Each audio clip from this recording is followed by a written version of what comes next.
And in sports, Ohio softball takes on Akron on a rainy day. Newswatch starts right now.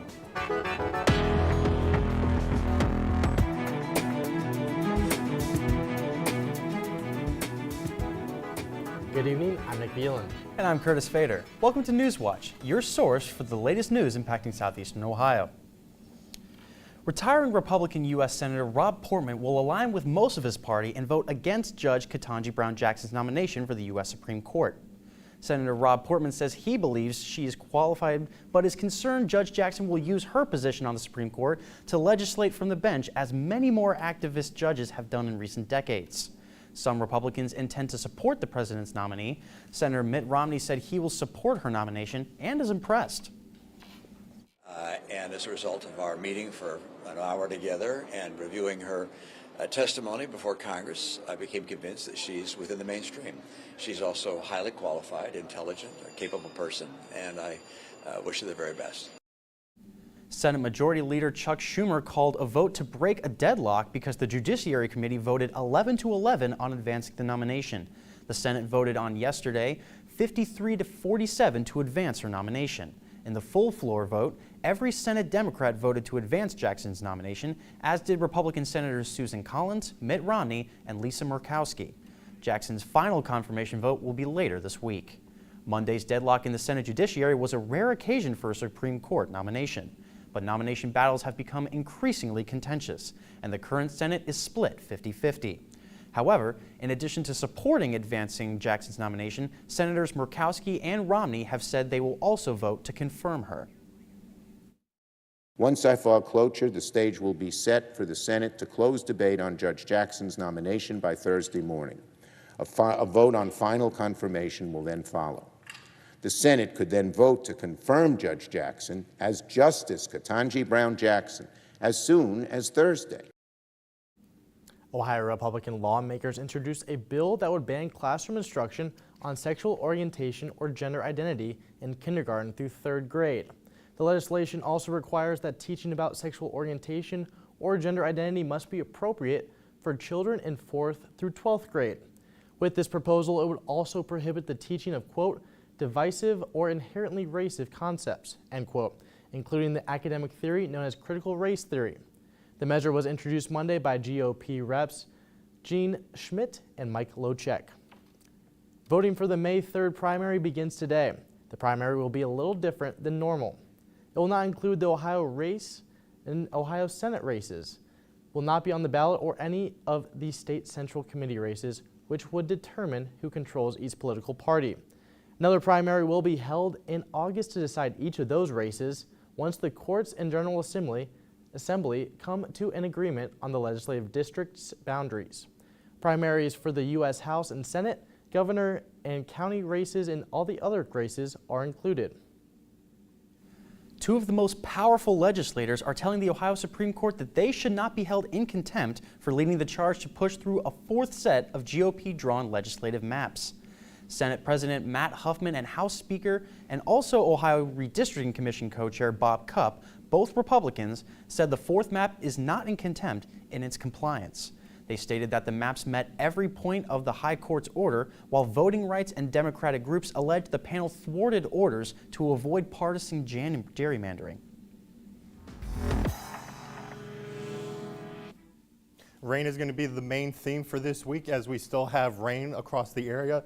But right now we're looking at a temperature of around 54 degrees, and we're continuing to see that rain is a bit windy out for the northeast at around 10 miles per hour. So we do have a slight wind chill down to around 51, but overall not too bad. We didn't warm up that much because of the cloud cover, but we're going to see plenty of rain move through our area over the next couple hours. As you look down towards Portsmouth, you do see those higher colors up in yellow and red, meaning that we're going to be seeing heavier rain.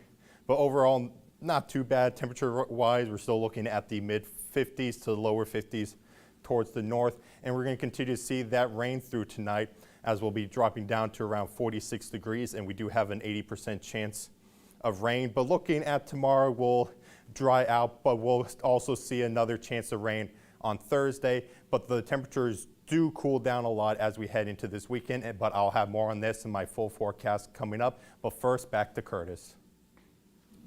Thanks, Henry. The first ever community tool shed in West Virginia will open in Parkersburg on April 11th. Parkersburg residents can now begin submitting applications to become a member of this tool shed. WTAP reports membership will be based on a yearly subscription fee and will be available from the opening date until November 30th each year. Development Projects Administrator Drew Thomas says the tool shed was started as a way to help those looking to work on their houses. Ohio-based heavy construction contractor Kokosing has agreed to acquire Athens-based Third Sun Solar. The business will now be known as Third Sun Kokosing Solar. The transaction will allow Kokosing to expand to the Midwest and Mid-Atlantic residential, commercial, and utility scale markets. Co-founder of the Third Sun Solar, Jeff Greenfield, states that as demand for solar skyrockets, he believes now is the time to scale the company to take on the climate challenge head-on. He also says the strength and resources of Kokosing behind them, they can scale their impact much faster than continuing on their own. The FDA is meeting tomorrow to discuss the future of the COVID-19 vaccine. And the leader of the Proud Boys has pleaded not guilty. These stories and more when Newswatch returns.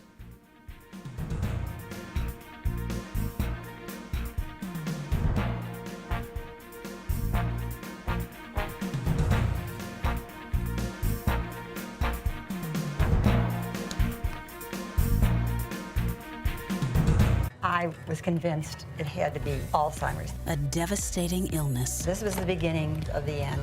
The quest to find the cure. This is one of the most important studies being done worldwide. How are you going to take care of her? There may be an avenue of slowing down this disease or, in fact, preventing it entirely. To think of all we've learned, this is quantum leaps. Determined, fighting Alzheimer's on Nova. Wednesday at 9 on WOUB. In Zambia's Luangwa Valley, a future king was born.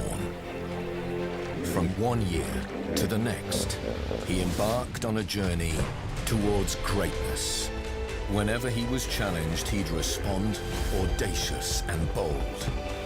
He was on the cusp of supremacy, a formidable contender to the throne. Wednesday at 8 on WOUB. Thanks to viewers like you, we've been able to tell America's stories on this PBS station. Help us continue to tell these stories now and for future generations by including this station in your charitable plans. Supporting this PBS station through a charitable gift annuity is easy. To find out more, call the number on your screen or visit this website. Thank you. These galleries are a very good example of the achievements of the Muslim world. We start off with what people know, and then we get to a sense of discovery. Islamic art is not simply just an Arab art. A tremendous mix of world images, cultures. What we are really eager to show is the very great diversity and the very great richness of the Islamic world. Thursday at 10 on WOUB.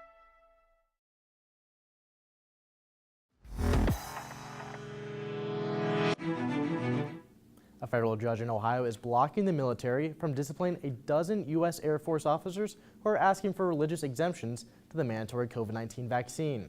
The officers, mostly from Wright-Patterson Air Force Base near Dayton, along with a handful of airmen and reservists, filed a lawsuit in February after their exemptions were denied. This decision came after a federal judge in Texas barred the Navy from taking action against sailors objecting to being vaccinated on religious grounds last week. The U.S. Centers for Disease Control and Prevention is under scrutiny after a month-long sweeping review of the agency set to begin next week, with the director saying it could result in restructuring. That news comes the same day as the announcement of a bipartisan plan for COVID-19 relief. Amy Keeley reports that funding bill would not send any money to the CDC directly. The U.S. Centers for Disease Control and Prevention is used to scrutinizing science. Now the agency itself is under the microscope. Director Dr. Rochelle Walensky says the Department of Health will conduct a sweeping review starting next Monday. In a memo to staff, Walensky says it's to improve how the agency communicates with the public and consider a restructuring. That news comes the same day as a bipartisan deal Senator Mitt Romney helped negotiate for his chamber. It's for $10 billion of COVID relief money. The measure would fund therapeutics like oral antiviral pills, and it would support vaccines, testing, and research. What it would not do is send money directly to the CDC. Senate Majority Leader Chuck Schumer says he wants to vote on the measure this week. On COVID, very briefly, over the last few days, my Democratic colleagues and I continued talks with Senator Romney and Republicans, working all hours of the night and into the weekend. This is clearly a huge focus for the president because of the dire need we have at this moment to get this funding through. The White House says it would like more money in the plan. Even as we're very encouraged by the progress, we're going to need more because our objective here is to make sure we can have funding for antivirals, the vaccines needed for people for many months to come. I'm Amy Kiley reporting. FDA advisors are set to talk tomorrow about the future of the COVID-19 booster shots. Just last week, the FDA expanded the emergency use authorization of 2 vaccines so people 50 years and older can get a second booster shot as early as 4 months after their first one. But that brought up the question, should people younger than 50 get a second booster? And if the answer is yes, when? There have also been questions about variant-specific boosters and whether the COVID-19 vaccine will become an annual shot. These questions will be on the table at tomorrow's meeting, with the goal of developing what's being called a general framework to inform decisions on COVID-19 boosters. The meeting will also include an update from experts on coronavirus variants they're predicting, vaccine effectiveness, and new data from Israel on a 4th dose in other adults. Ukraine's president delivers an impassioned plea for the world to not look away. Volodymyr Zelensky delivered a hard-hitting speech to the United Nations Security Council, telling the council it is failing his country. He is urging the UN to do more, and Isabel Rosales reports on this direct talk as Russia shifts its focus onto eastern Ukraine. Now, some viewers may find the images in this story graphic and disturbing. A sobering and graphic account of alleged atrocities at the hands of Russian soldiers. They killed entire families, adults and children, and they tried to burn the bodies. Ukrainian President Volodymyr Zelensky demanding accountability, telling world leaders Russia's actions are no different than a terror group. The most terrible war crimes of all times are we see since the end of World War II. One big distinction, he says, Russia is a permanent member of the UN Security Council. Where is the security that the Security Council needs to guarantee? It's not there. His address comes just one day after visiting mass graves in Bucha, a massacre exposed for the world to see. A growing number of leaders, including President Biden, want Russian President Vladimir Putin on trial for war crimes. It's a deliberate campaign to kill, to torture, to rape, to commit atrocities. NATO is now gathering evidence to prove it, according to the alliance's U.S. ambassador. Yet the Kremlin is doubling down, calling the massacre fake. But mass graves and bodies can even be seen from space via satellite imagery.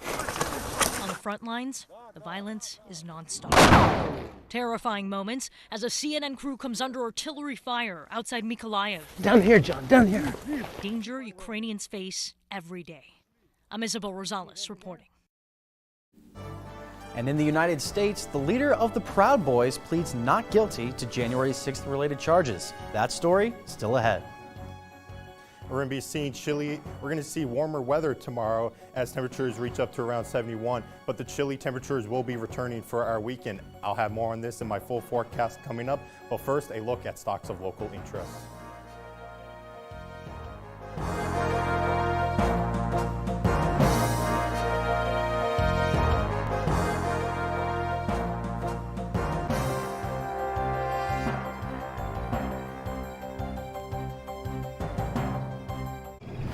In Zambia's Luangwa Valley, a future king was born.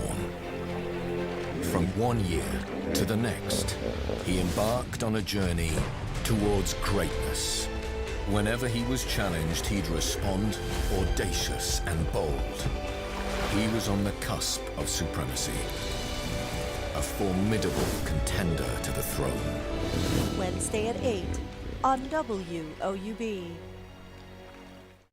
Next time on Antiques Roadshow, the stories about these treasures are music to our ears. As I got older and started getting into the Beatles, and finally I watched the Yellow Submarine movie, and I realized, hey, I think that's what's at my grandma's house. My favorite thing to do is just take one of these. It's Antiques Roadshow, next time from Grounds for Sculpture in Hamilton, New Jersey. Monday at 8 on WOUB. I knew that this is a way to cure cancer. I knew that that was a way. And I'll be damned if I'm going to let that just lay around. What if nothing we thought was right? The skepticism was widespread. Jim experienced it probably every day. Part of Jim's success is the fact that he doesn't care that he's not following convention. I think any great big disruptive change is going to take some single-mindedness. Jim Allison, Breakthrough. Monday at 9 on WOUB. I was convinced it had to be Alzheimer's. A devastating illness. This was the beginning of the end. The quest to find the cure. This is one of the most important studies being done worldwide. How are you going to take care of her? There may be an avenue of slowing down this disease or, in fact, preventing it entirely. To think of all we've learned, this is quantum leaps. Determined, fighting Alzheimer's on Nova. Wednesday at 9 on WOUB.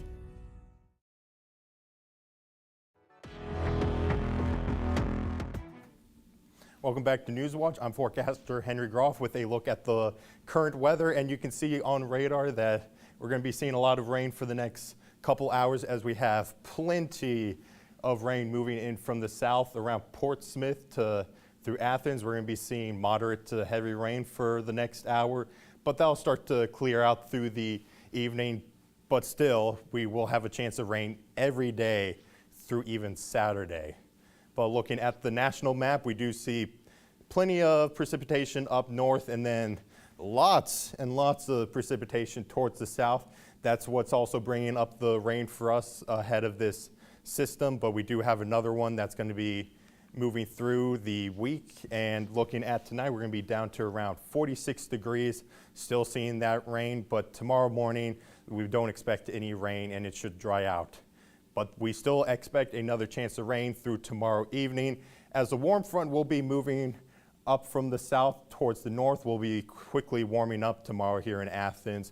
And then another cold front will be coming in behind, and that's going to be bringing along some thunderstorms. We do expect some thunderstorms to become strong to severe towards the south, again around Portsmouth and Ironton, but we don't expect any significant severe weather like the south is seeing today. Mostly just going to see some damaging winds, and up north we'll just see general thunderstorms through tomorrow afternoon. High tomorrow will be around 71, and then we're going to be dropping back down to around 43. Again, chance of thunderstorms through the afternoon and evening. Don't expect anything in the morning, but through the tomorrow night we're going to see that low pressure system move through, still seeing the chance of rain. But luckily, we'll see some lingering showers for our Thursday, and then we'll mostly dry out after this cold front moves through. But we're still looking at another chance of precipitation heading into this weekend, as we'll have rain on Wednesday, some showers on Thursday, and then more rain on Friday as we head up to around 53 degrees with the low down to 34. But that cold weather is going to stick around with us for this weekend, as Friday, another cold front moves through, and we're even going to possibly see some snow squalls on Saturday as we look at the 7-day forecast, where we're going to see temperatures down to around 49. We're going to be seeing temperatures down to 49 on Saturday, chance of rain and snow, but Sunday is looking really nice with partly cloudy skies expected, and we're going to continue to see those sunny skies through Monday, where we'll finally head back to the 70s, and Tuesday there's going to be another chance of showers. Yeah, Henry, so I get the showers aspect. It's April. Yes. What's with the cold?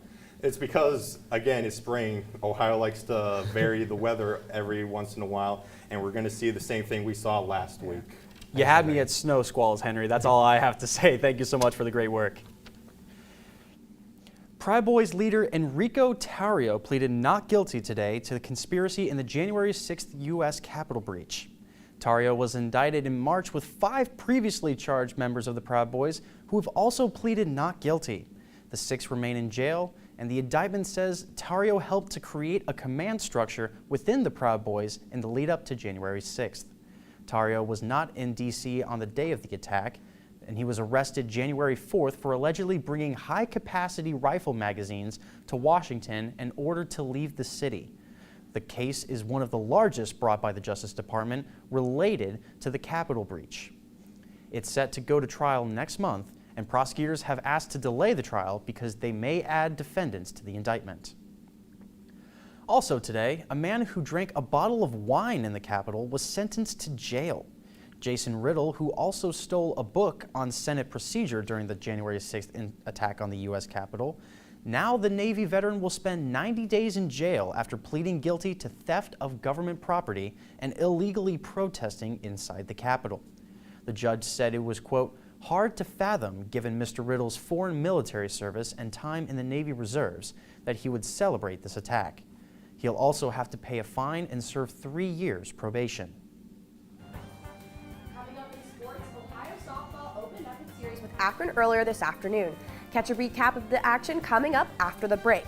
And be sure to stay tuned to WOUB. Here's a look at what's coming up on your public television station.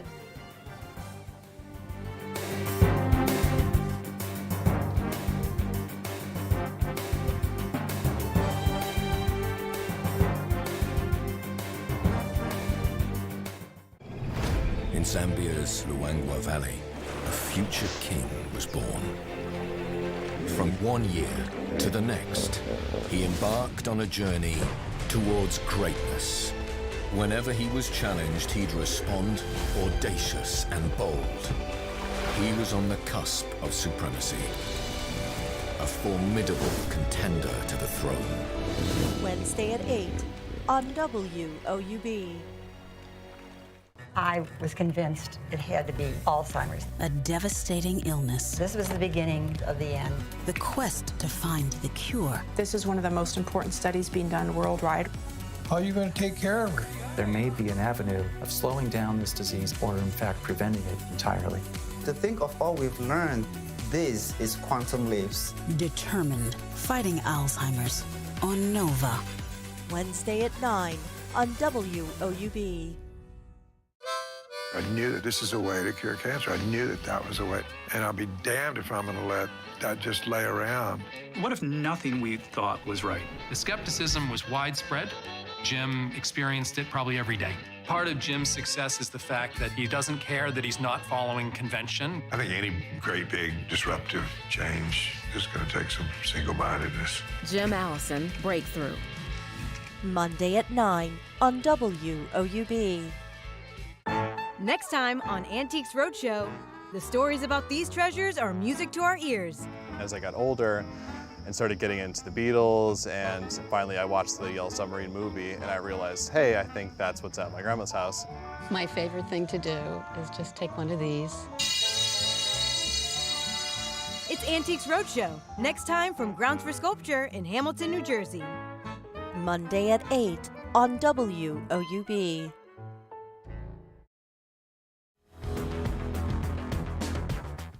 Hello and happy Tuesday. I'm Haley Hollinger. Ohio softball won the opener of a 3-game series against the Akron Zips earlier today with a final score of 2-1. Both teams were without runs until the bottom of the second when Analia Paoli ran it from second off of Tori Walker's single in the top of the third. Akron responded with a run of their own, tying the game 1-1. Ohio would get the final run of the night with a double by Yasmin Logan that scored Allie England. This puts the Bobcats on a 3-game winning streak. Ohio's Analia Paoli is this week's MAC Co-Player of the Week. Paoli had 5 hits in the first game of Ohio's Twin Bill against Miami this past Saturday, making for a new career high. She had 8 total hits in the series, and her average in the series was .667. Following today's game with Akron, Paoli has a .369 batting average. Ohio and Akron are set to play 2 games tomorrow, weather permitting. What went from a young and hopeful COVID team has now turned into a squad of experienced winners for the Athens High School softball team. Reporter Morgan Anderson has more. The Athens Lady Bulldogs fell short of a TVC title last year, but it only inspired them to get better. I think from last year we've gained so much confidence because of how far we went. We know what we're capable of, so I think it's really special how close we all are, and there's nothing like it. The 12-person squad relies heavily on younger players with only a few seniors in their starting lineup. The Bulldogs make up for what they lack in senior experience, with depth to elevate the team's level of talent. They're all competitive, and to have each other competing against each other just makes them that much better. And they truly love each other, and that's very important to build team chemistry, as if it's genuine, and it's very genuine with these girls. The few seniors on the team say they want to set an example of what the standard is for Athens softball. Senior catcher and captain Taylor Orcutt says this means leading by example. I have to keep the energy for the team, so whether that's calming us down or bringing us up, that's what I got to do. The Bulldogs say whether senior or freshman, they all have one thing that makes them a contender this season. So we're hungry. We are super hungry. We, like I said, know that we are capable of playing really high-level softball, so we're hungry to come at teams that maybe we fell to last year. Reporting for Newswatch, I'm Morgan Anderson. The Bulldogs are in action tomorrow at Nelsonville, York. First pitch is scheduled for 5 p.m. The golfing world received some positive news today. Tiger Woods intends to compete in this weekend's famous Masters tournament. It would be his first major championship appearance since his car crash in February 2021. And his first Masters appearance since 2019 when he won his 5th green jacket, the 5-time Masters champion set to tee off at 3:34 a.m. Thursday. He was asked about his chances, and he says he has high hopes. The question is simple. Do you think you can win the Masters this week? I do. Well, that's a very interesting story about golf. Are you a huge golf fan? I don't watch much golf. How about you? Well, I think Mr. Veal in here has a lot to say. Yeah, it's going to be a great one this weekend. I mean, Tiger Woods being back is awesome. And, it's just always a great time to see the Masters, and it's always a great tournament to watch. Thanks for the great work, Haley. Scattered, covered, and chunked with a side of shoes. Waffle House has a new addition to the menu, golf shoes. Obviously, they're known for their waffles, and now the breakfast chain has shoes. Waffle House is a Georgia favorite, and thanks to its partnership with Adidas, it's celebrating another Georgia favorite, the 86th Masters Golf Tournament, which kicks off in Augusta this Thursday, as we just mentioned. So, of course, that's when the shoes will go on sale.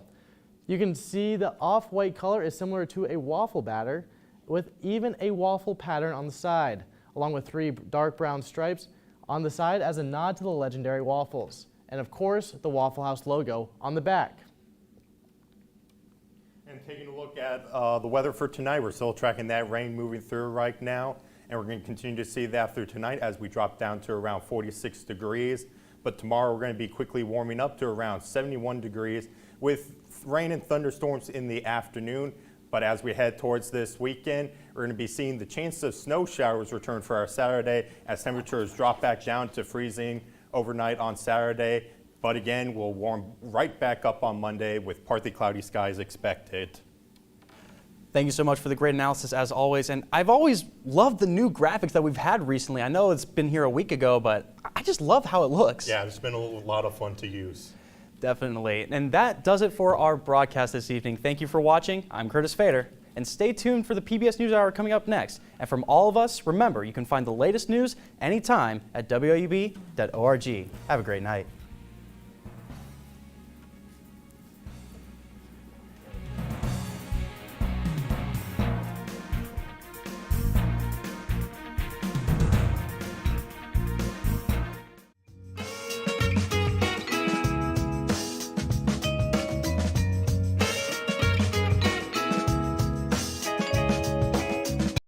Support comes from Hocking Valley Bank, offering mortgage loans or refinancing on an existing home, making it easy for dreams to become a reality. Hocking Valley Bank, we know loans.